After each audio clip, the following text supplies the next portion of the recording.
Want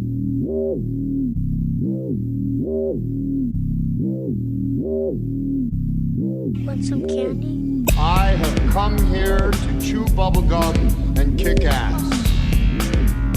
I'm all out of bubblegum. Well, hello, Mr. Fancy Pants. I hear you looking for candy, man, bitch. Give me some sugar, baby. Like scary movies. Uh-huh. Want some candy?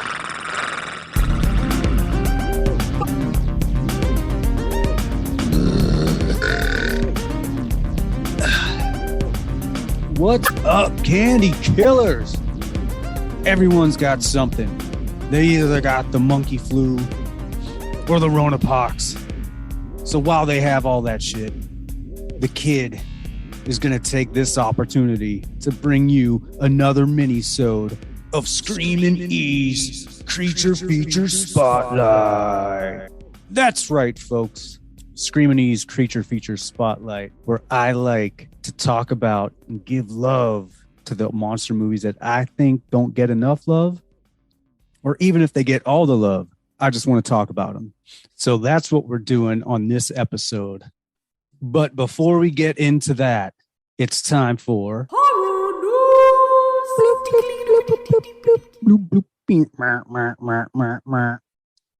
That's right, everybody. It's time for horror news. Thank you, Shotzi. Oh, and by the way, she's got an action figure now, or wrestling figure, or whatever kind of doll she has. So go check it out. If you didn't see her unbox it on her Instagram. But yeah, man, go check it out. We're all really proud of her. But anyway, yeah, horror news. So first off, there are a bunch of really rad movies getting 4K ultra super duper releases coming soon, and just a few of them are Night of the Living Dead, Poltergeist, The Funhouse, Videodrome, The Fog, The Return of the Living Dead, and a bunch more. The second thing I wanted to talk about, and depending on when this little minisode comes out, Creatures Con up in Concord, California.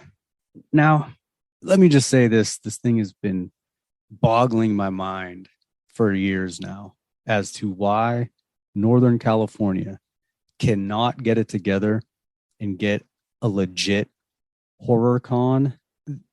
And I mean, I've been living out here for, I don't know, 20 years now, and they've never seemed to fucking just pull one together and keep it going like a good one. I mean, there's a couple real little ones like this one, and they're fun, don't get me wrong, you know, and they even get some good guests like Sinister Creature Con up in Sacramento. I mean, it had Joe Bob and Darcy and a bunch of other people. They had some really good guests. And, you know, I've been there before, but it's just always super small and super dead. And we know Southern California has a few of them, but the biggest ones are the Monster Paloozas, son of, and the big one, Monster Palooza. But they also have fucking what's that one? Midsummer Scream and all that shit, and a few different other ones. But man, Northern California, come on. I mean, a bunch of people from up here drive down to Monster Palooza, which isn't a terrible drive, but fuck. It'd be so much better if I didn't have to drive or had to drive an hour versus 5 or 6. But yeah, that's always fucking confused me as to why they just can't or get like a bigger one going up here. But we got to make do with what we got. But yeah, Creatures Con, that's a cool one. They got Sarah Karloff. They're doing kind of a 2-day thing where the con is actually on Sunday, and the Saturday before they are showing The Mummy at the Orinda Theater, which if you're ever up this way in Northern California, the Orinda Theater is fucking rad. It's just like 1920s Art Deco, awesome theater that Lord Bloodraw, if you guys know who that is, and John Stanley and stuff, they've been doing little showings and whatnot at this theater for a couple years now, I guess. But yeah, I mean, I've seen a bunch of the Universal horror stuff, monster movies there. I've seen them. So they do some cool stuff. And so they're going to be doing like a showing and a Q&A with Sarah Karloff after The Mummy. And that should be cool. Hopefully it's a good turnout and everyone has a good time, which I'm sure they will. I'm sure there's going to be some good vendors there. And, you know, sure everyone's going to have a fucking blast, as they should. And Northern California, get it together, because I don't want to keep driving everywhere. So yeah, that's it for Horror news. All right. So on this episode of Screamin E's Creature Feature Spotlight, we're going to talk about the 1920 German Expressionist silent film, The Cabinet of Dr. Caligari, directed by Robert Wein. So this is not necessarily a creature feature, but it is definitely a film that I think should get even more love than it already does. Because, man, like I said, if you like silent films, Mad Doctors, and German Expressionism, this is the fucking film for you. And it's not like this isn't a known film, man. This is considered to be the quintessential work of German Expressionist cinema. And I have to fucking agree, because it's pretty amazing. I mean, just the fucking film is just wild visually. It's like you're fucking tripping watching this movie.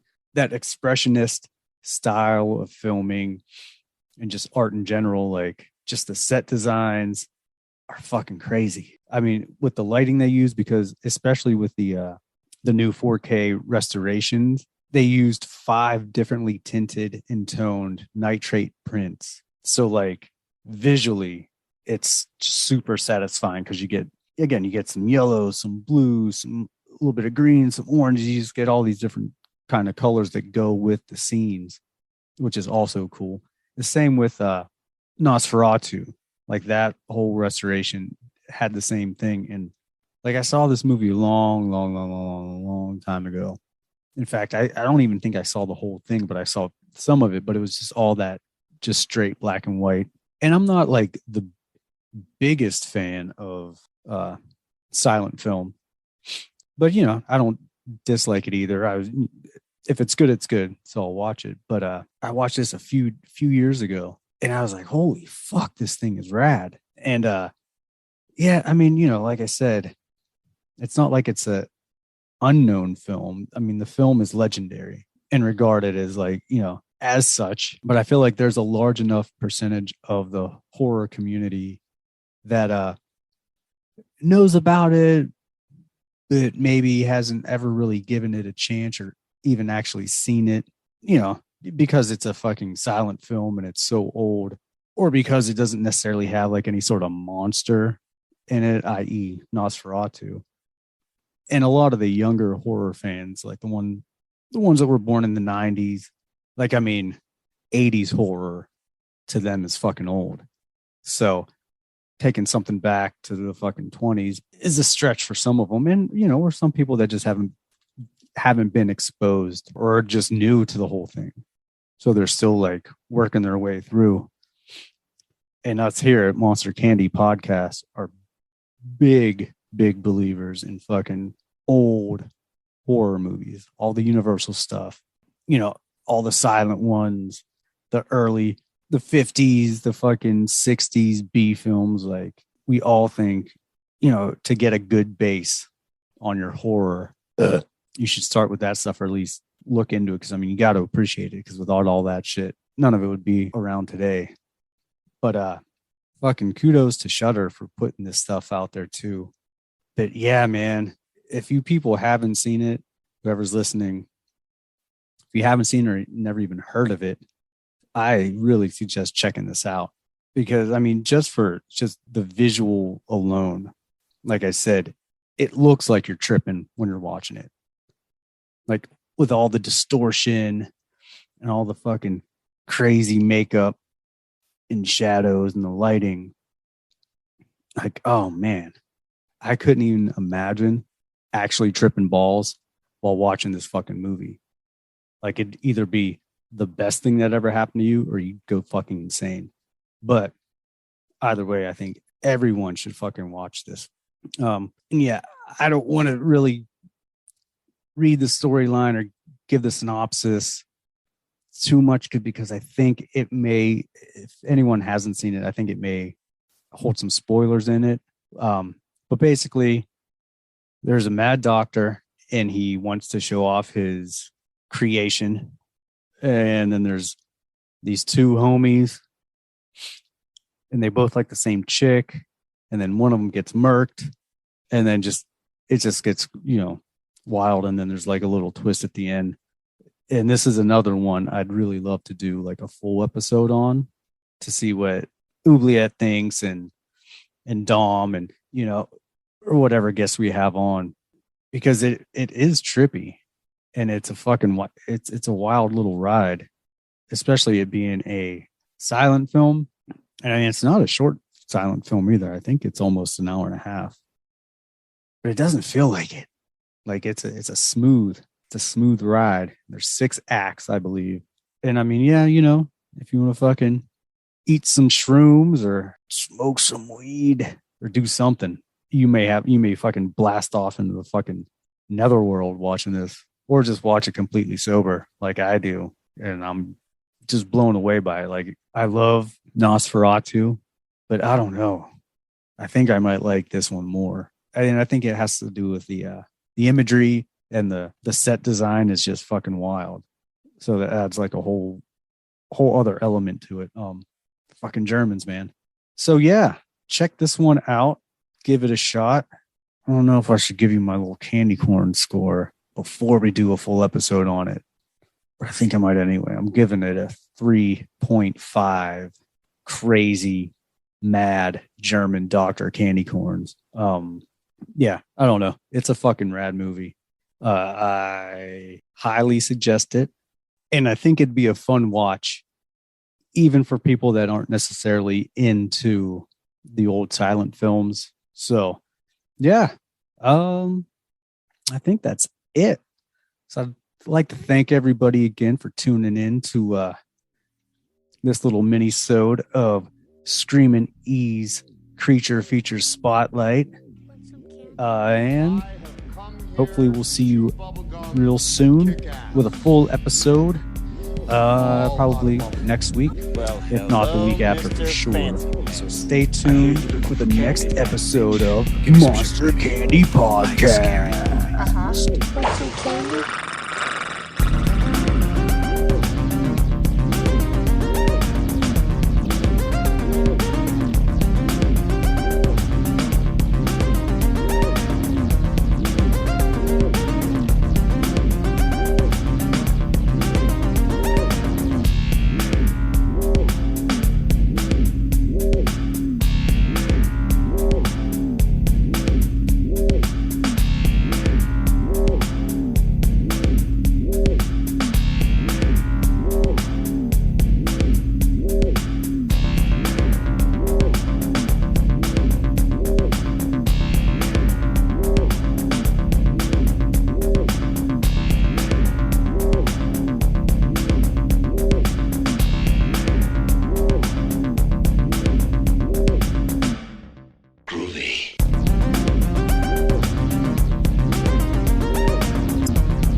looks that big old storm right square in the eye and he says, "Get away from her, you bitch!"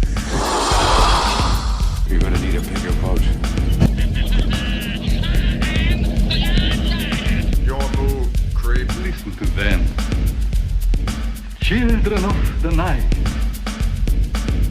what music they make.